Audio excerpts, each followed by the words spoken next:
அமோர ரூபம் கொண்டு அடங்கா பிடாரியாக அங்கம் என்னும் சுடலையிலே சுடலையாடும் பொழுது உனது ஆலயத்தை பாதுகாப்பதற்காக என் மனைவி அருணாட்சி ஆடாட்டி அம்மனாக அவதரிப்பான். மேல் மலையனூரிலே அங்காளம்மன் மாசி மாதம் கொள்ளையிலே அங்காளினாக உருவெடுத்தார். பள்ளிக்காத்தான் அருணாட்சி திருமணம் பாவாடராய பிறப்பு. பள்ளிக்காத்தான் அருணாட்சி திருமணம் பாவாடராய பிறப்பு.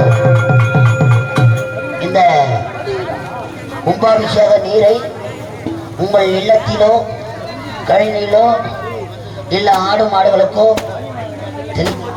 ஹலோ ஹலோ அடுத்ததாக அம்மனிடத்திலே ஆரத்தி பெற்று இந்த கும்பாபிஷேகம் செய்த காட்சியோடு இந்த வன்னி மரத்தோடு அம்மன் ஆலயத்துக்கு செல்வார்கள். பக்த கோடிகள் ஆலயத்திற்கு வந்து அருள்வாழ்த்து பெற்றும்படி அன்போடு கேட்டுக்கொள்கிறோம். இந்த கும்பாபிஷேக காட்சியுடன் இந்த காவ தெய்வமாக வழங்கக்கூடிய பாவாட ராஜர்களுடன் வன்னிய மரத்தை சென்று அம்பாள் ஆலயத்திற்கு செல்வார்கள். ஆலயத்திலே அம்மனுக்காக பூஜை நடைபெற்று அருள் பிரசாதம் பெற்று செல்லும்படி அன்புட்டாரே.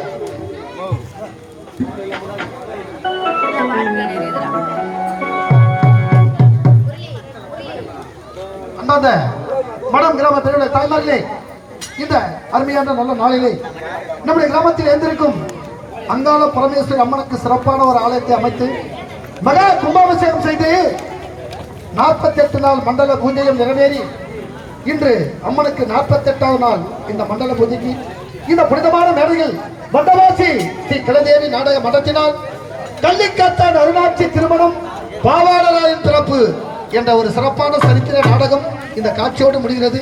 இரவு முழுவதும் என்னுடைய நாடகத்தை கண்டுகளித்த அத்தனை நல்ல உள்ளங்களுக்கும், எங்களுக்கு அரியதோறும் வாய்ப்பு கொடுத்த இந்த விழாக்குழு உறுப்பினர்களுக்கும், எங்களுக்கு அறுசுவை உணவளித்த இந்த விழாக்குழு உறுப்பினர்களுக்கும், ஒலி ஒளி மேடை அலங்காரம் இரவு முழுவதும் எந்த ஒரு இடையூறும் இல்லாமல் ஒத்துழைப்பு தந்த அத்தனை நல்ல உள்ளங்களுக்கும் என்னுடைய கதையை நான் சார்பாக நன்றி வணக்கம்.